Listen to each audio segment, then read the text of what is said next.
Hey, everybody, I'm Steve Green with Bill Whittle and Scott Ott, and this is Right Angle, brought to you by the members of BillWhittle.com.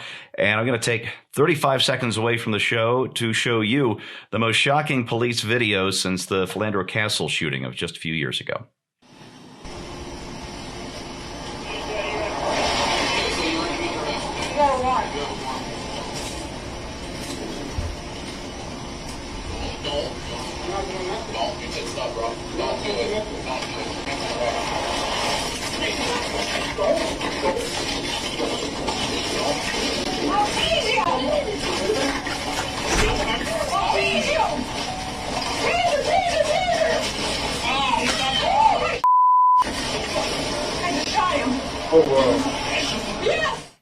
Scott, this one just absolutely blew me away. They're calling it an accidental shooting, which I suppose it was, except the police officer, Kimberly Potter, who has since resigned, was pointing and aiming the firearm that she had drawn, and she squeezed the trigger on purpose. None of this was an accident. The only accident was she somehow thought she was carrying her taser. Now, not to make any excuses for Daunte Wright, who got himself killed in this situation, and also not to make any excuses for the former officer Potter, but even in the heat of the moment, how could something like this be possible? And after a resignation, where do you go from here, do you think?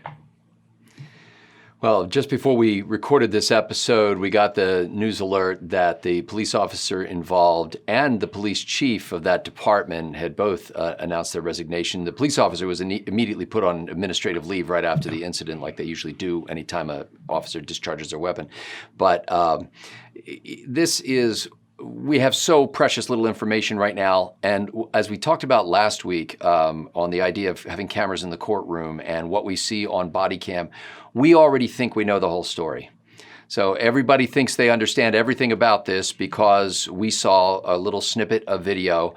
And then we have that one sort of insight from the police officer shouting, "Taser, taser, taser," as if she's about to discharge an electrical device that's going to shock the victim. And instead, afterwards, she cries out that with an expletive that she shot the guy. And so I'm going to do what I recommended last time around on this, is hold back any kind of judgment on it, only to say that we don't really know everything we need to know about the situation yet. It is incomprehensible to me, despite all of the differences between a service pistol and a taser, and it literally very distinct differences, like they intentionally make the taser a bright color so that the police officer will instantly be able to see what she's got in her hand. It's a different weight.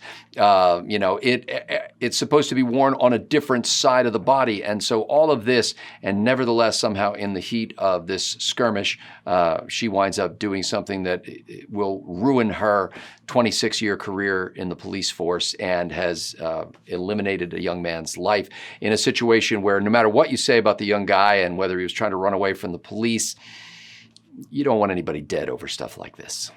Exactly. Right. Judging by his social media stuff, was just nothing short of a screw up, but that's not supposed to be a death sentence in the middle of the street.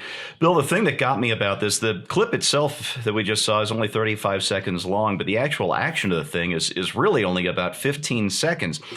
And despite, as we talked about in the backstage segment available to our subscribers, despite what you see on TV, cop dramas where the police officer, walks into the room and has a moment to assess the situation and maybe even has a little banter with the bad guy with his pistol drawn.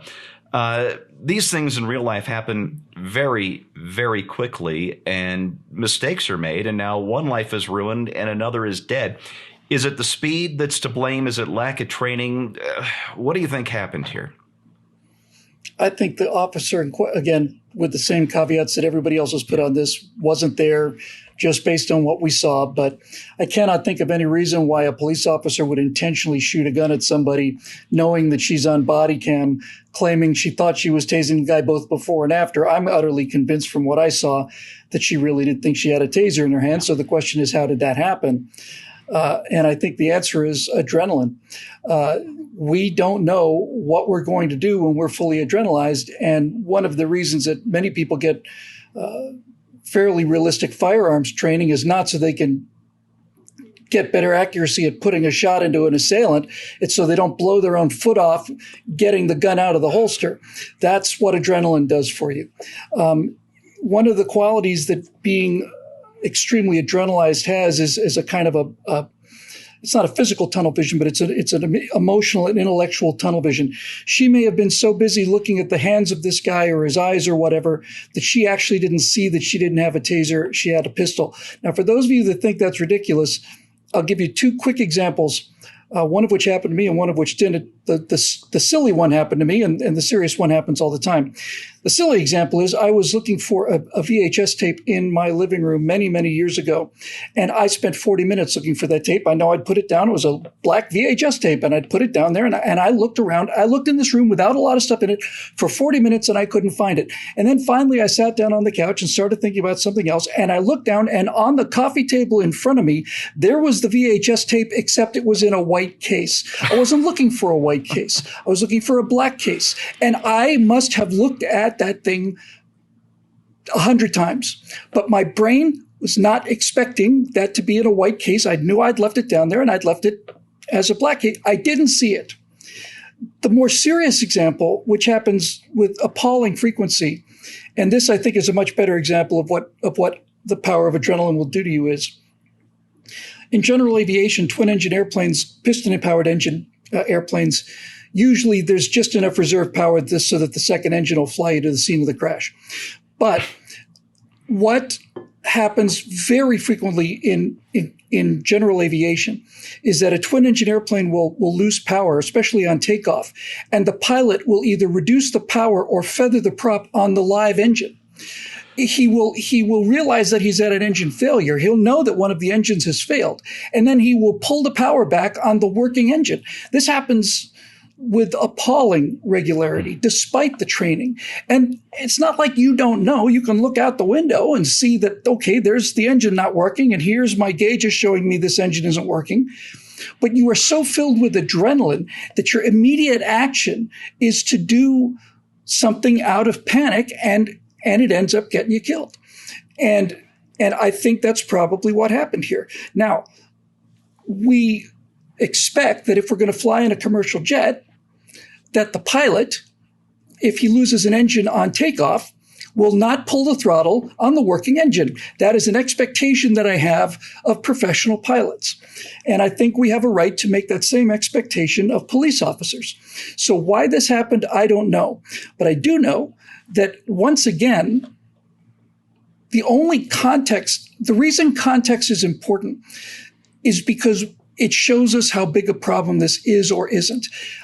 In order to provide context for this, I want to know, assuming my theory is correct, I want to know how many times a day, a week, a month, or a year a police officer draws a taser and fires a taser without having accidentally fired his or her pistol. What's the failure rate? And none of that is exculpatory to the degree that is, don't even worry about it. But it is contextual. It gives us an idea, number one, of why it likely happened, and number two, of the infrequency with which this happens. It's not like an officer draws a taser once a year, right? If you have the same action occurring hundreds and hundreds of thousands of times a year, what's the failure rate? And in this case, the failure rate's on camera. And because of the criminally irresponsible ability of the media to inflame these issues, we're never going to get a realistic appraisal of what the consequences of this were, what actually happened, how much of a problem is it really, and so on. Already we hear members of Congress saying, police just need to be abolished everywhere. Let's see how she does in firearms training. Let's see how she does if you give her a pistol and take her to a police department and ask this representative to decide when to pull that trigger. So that's the world we live in, Steve. And the word tragedy, like hero and genius, is heavily overused. But in a case like this, I think it's appropriate. I don't think anybody intended this to happen, and it's not going to be good. Yeah, I mentioned the Philandro Castle shooting at the beginning of the segment, and I don't know if you recall that one, but I was shocked later when the jury let go, found not guilty, the police officer who according to what we saw on the Facebook video, had shot this man in his car in more or less cold blood. And I couldn't believe that there wasn't a conviction for something in that. But apparently the jury got context in the trial that was missing from the tape. So I don't want to prejudge what happened here. You see a video like this, and I become very grateful, very thankful that I'm lucky enough not to have to worry about the police in my day-to-day life. And then I realized it's not really luck. Unlike the young man here, I'm not on social media celebrating the thug life. I'm not buying or selling illegal drugs. I don't have an arrest record for an unlicensed firearm and all the other stuff that this 20-year-old kid who was a bit of a screw-up was into apparently all the damn time. So I'm not saying that Daunte Wright deserved to get shot and killed. He certainly didn't. But that kind of behavior certainly raises the odds, doesn't it? Sad situation. That is your right angle on that, brought by the members of BillWhittle.com. Thanks so much for watching, and we'll see you next time.